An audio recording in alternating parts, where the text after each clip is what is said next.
আইনের ঊর্ধ্বে কেউ না, এবং বিচারক নিজেই বলছিল একটা কথা যে রক্ষকই যখন ভক্ষক সমাজের কি হবে, তার স্পষ্ট বার্তা দিয়ে দিল যে আইনের ঊর্ধ্বে কোনো নেতা, মন্ত্রী, পুলিশও আইনের ঊর্ধ্বে নয়।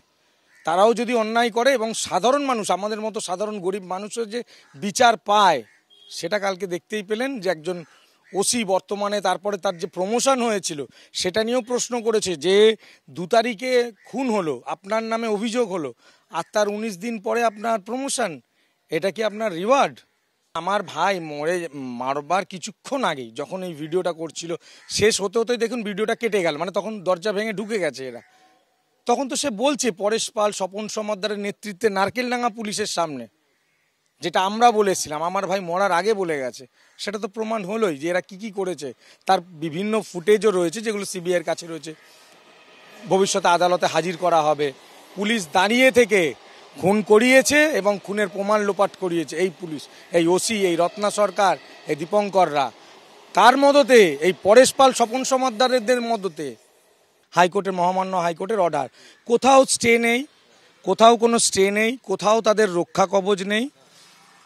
শুধুমাত্র বলেছেন যে আগস্টের প্রথম সপ্তাহ বাদ দিয়ে যে কোনো দিন এই 3 জনের জন্য একটা ডেট রাখতে বলেছেন, যেটা বিচারক করেছেন। কালকে 12 তারিখে এদের আবার সমন ইস্যু হয়েছে, আবার এদের পার্সোনালভাবে অ্যাপিয়ারেন্সের ডেট দিয়ে দিয়েছে 12 তারিখে। বিধানসভা ভোট পরবর্তী হিংসায় কাকুরগাছির বিজেপি কর্মী অভিজিৎ সরকার খুনের মামলায় নারকেলডাঙ্গা থানা তৎকালীন ওসি শুভজিৎ সেন, তৎকালীন সাব ইন্সপেক্টর রত্না সরকার এবং হোমগার্ড দীপঙ্কর দেবনাথকে জেল হেফাজতে পাঠালো সিবিআইয়ের বিশেষ আদালত।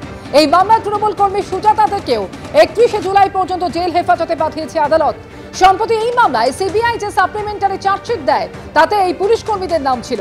সিবিআই চার্জশিটে নারকেলডাঙ্গা থানার তৎকালীন ওসি শুভজিৎ সেন, তৎকালীন সাব ইন্সপেক্টর রত্না সরকার এবং হোমগার্ড দীপঙ্কর দেবনাথের বিরুদ্ধে ষড়যন্ত্রে অংশ নেওয়া, ঘটনা ধামাচাপা দেওয়া এবং তথ্য প্রমাণ লোপাটের চেষ্টার অভিযোগ আনা হয়।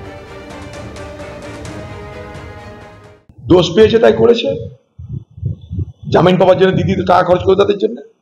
হাইকোর্ট, সুপ্রিম কোর্ট হবে, তাদের তো ভয় পাওয়ার কিছু নাই। তৃণমূলের জন্য পশ্চিমবঙ্গের জেলখানাতে 5 স্টার হোটেল, দিদির সরকারি টাকায় সেই সমস্ত অপরাধীদের ছাড়ানোর জন্য হাইকোর্ট, সুপ্রিম কোর্ট করবে। 2021 সালে ভোট পরবর্তী যে হিংসার মামলা, সেখানে খুন করা হয় বিজেপি কর্মী অভিজিৎ সরকারকে, আর সেই ঘটনায় সিবিআই এর যে অতিরিক্ত চার্জশিট, সেখানে 18 জনের নাম ছিল। এর মধ্যে পরেশ পাল সহ 3 জন, তৃণমূল বিধায়ক পরেশ পাল সহ আরও 2 জন কাউন্সিলর, মোট 3 জন তারা কলকাতা হাইকোর্টে দ্বারস্থ হয়েছেন।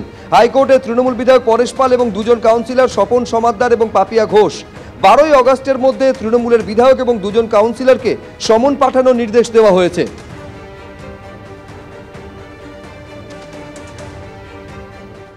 আইনের পথে চলবে।